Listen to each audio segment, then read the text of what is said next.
Isang mapagpalang araw sa aking mga mahal na kababayan.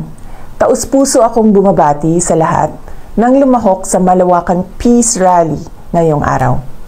Ito ay isang makapangyarihang pagpapakita ng pagkakaisa at pananampalataya na ang tanging hangad lamang ay kapayapaan tungo sa kaunlaran ng ating bansa.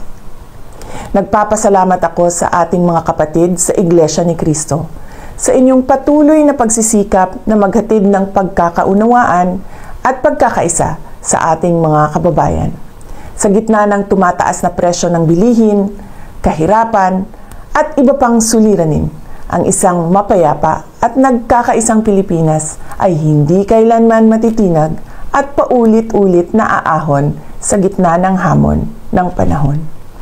Muli, sa aking mga kababayan, maraming salamat sa inyong malasakit sa bayan.